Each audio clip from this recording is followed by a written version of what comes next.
Entonces, ahorita lo que voy a hacer es presentarte algunos ejemplos, un par de ejemplos rápidamente para que puedas ver cómo hacer la lectura rápida y cómo continuaría la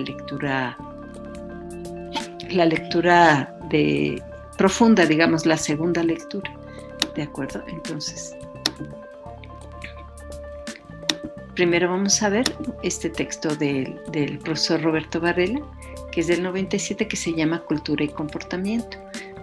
En este texto vemos que aquí hay, sí, voy a reducirlo un poco para que puedas ver, es un texto pequeño, puedas ver que aquí puede entenderse que es como la introducción y aquí ya empieza un apartado que se llama un campo problemático, después un segundo apartado, la naturaleza y la cultura, un tercer apartado, cultura, condiciones materiales, dispositivos habituales, y un cuarto apartado que se llama incursión preliminar en las pasiones.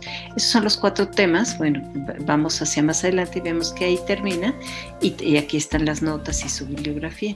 Entonces regresamos, voy a volverlo a agrandar, eso nada más fue con el propósito de que pudiéramos ver en visión panorámica el texto. Entonces, por ejemplo, él arranca diciendo, si pretendiera establecer relaciones pertinentes entre cultura y comportamiento, debería primero presentar el campo problemático en que se sitúa la discusión. Segundo, definir la naturaleza de la realidad a que nos referimos con el término cultura. Tercero, relacionar la cultura con otras realidades cercanas a ellas como dispositivos habituales. Cuarto, las pasiones. Como si lo pretendo, dice, procederé en el orden señalado. Entonces aquí ya nos está dando como, ¿qué es lo que pretende hacer él? Establecer relaciones pertinentes entre cultura y comportamiento. Entonces, ¿cuáles serían, de acuerdo a sus ideas, los principales temas que tiene que tocar, que son estos 4 que enuncia aquí y que luego desarrolla en cada uno de los apartados? Entonces aquí habla de lo problemático de esa relación entre cultura y comportamiento.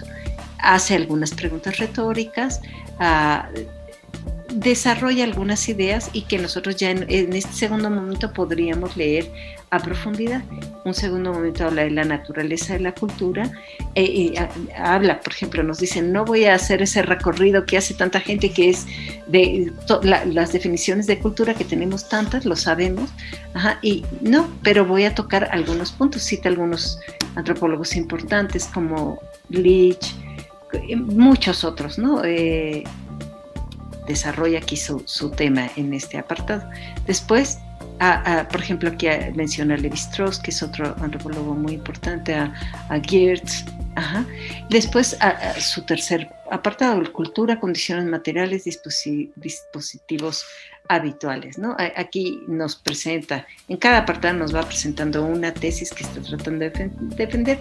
A mi modo de ver, dice, son realidades diferentes que conviene no confundir. Y va, otra vez lo desarrolla, en ocasiones sigue citando a otros autores.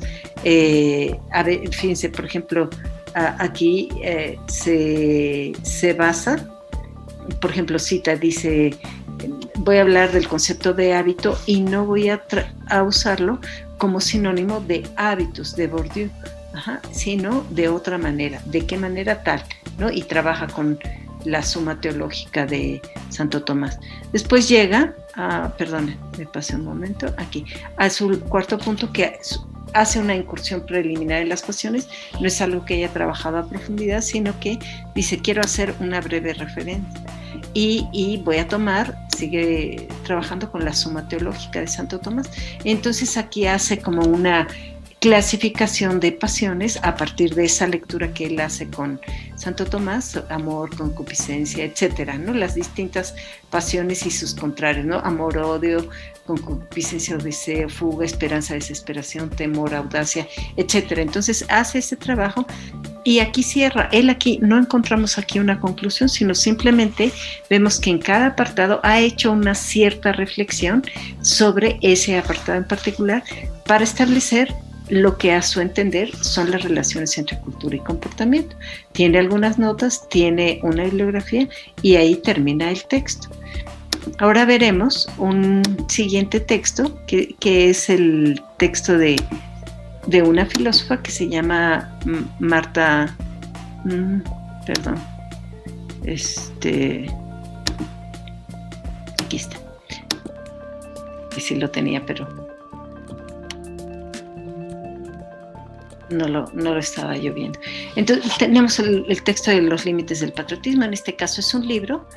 Entonces revisamos su índice, revisamos que tiene un prefacio y tiene una primera parte compuesta únicamente por el artículo de Nussbaum, que es la autora principal del libro, y luego vemos una enorme cantidad de autores, bueno, varios artículos, tenemos 14 artículos, más bien 16, en donde diversos autores exponen sus puntos de vista respecto del argumento de Nussbaum.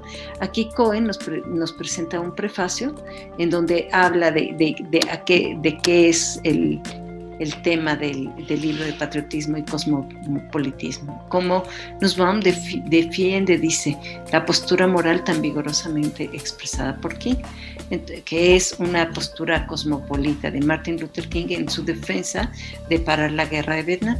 Entonces aquí tenemos ya el artículo de Martha Nussbaum, nos presenta un primer apartado en donde a través de una narrativa en donde cita a Rabindranath Tagore, pone en la mesa el tema del cosmopolitismo y el patriotismo.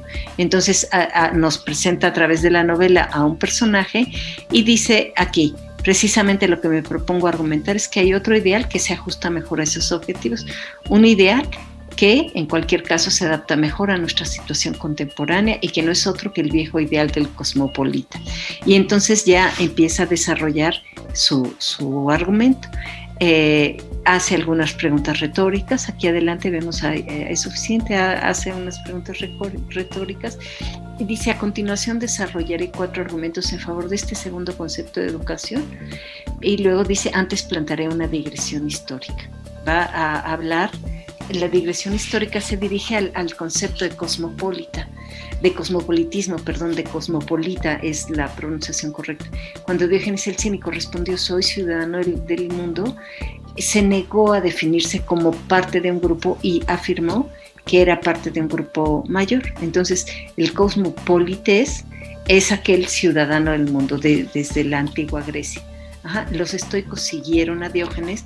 Aquí vemos que todo este apartado está desarrollando muchas ideas de los estoicos, hasta llegar, a Marco Aurelio, ¿no? Que es también un estoico. Y ella dice, recupera todo eso y dice: me gustaría ver que la educación adopta esta postura cosmopolita de los estoicos. Da sus razones y dice: ofreceré 4 argumentos para hacer de la ciudadanía mundial, más que de la democrática o nacional, el núcleo de la educación cívica.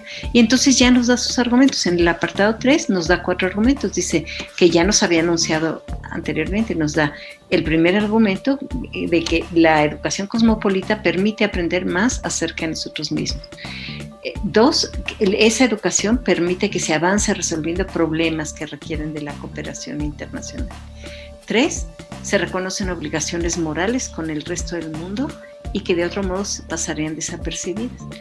4, elaboramos argumentos sólidos y coherentes basados en las distinciones que estamos dispuestos a defender. Vemos pues que ahí está el cuerpo de la argumentación y nos damos cuenta de que ahí está, digamos, el corazón de las razones que ella tiene para afirmar que deberíamos de perseguir una educación cosmopolita. Y luego ya en el 4 numeral romano hace una reflexión sobre las dificultades a las que se enfrenta quien sostiene una postura cosmopolita contra una postura patriota que siempre concita más entusiasmo y más ardor y más patriotismo, ¿no? Ella dice a veces el ser un ciudadano del mundo no te trae las mejores opiniones o los mejores apoyos de otras personas.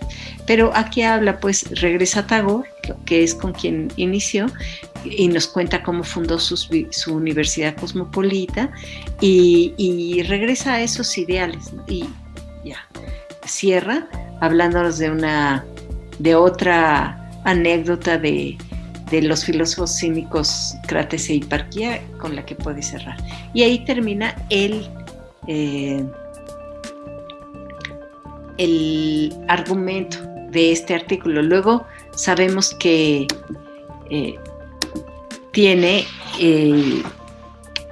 otros artículos de réplica, pero en sí ya con eso podemos ver lo que estábamos tratando de decir con el PowerPoint. O sea, tenemos una lectura rápida de estos dos artículos, podemos hacer una lectura a profundidad. En ella ya estamos dialogando con otros autores. Ninguno de esos autores se entrega a la primera oportunidad. Hay que leerlos, hay que saber a qué se refiere Leach, a qué se refiere Levi-Strauss, a qué se refiere Rorty según Martha Nussbaum, a qué se refiere Marco Aurelio, en el texto de Varela, por qué cita a Santo Tomás, etcétera. O sea, cada uno de esos autores en algún momento se nos va a aparecer a lo largo del camino y poco a poco vamos profundizando en ellos y vamos aprendiendo por qué son citados por los autores contemporáneos. Y pues eso sería lo que, en conjunto, las ideas que yo te quería dar para hacer una lectura más rápida, más agradable, mejor informada, de la que puedas sacar mayor provecho.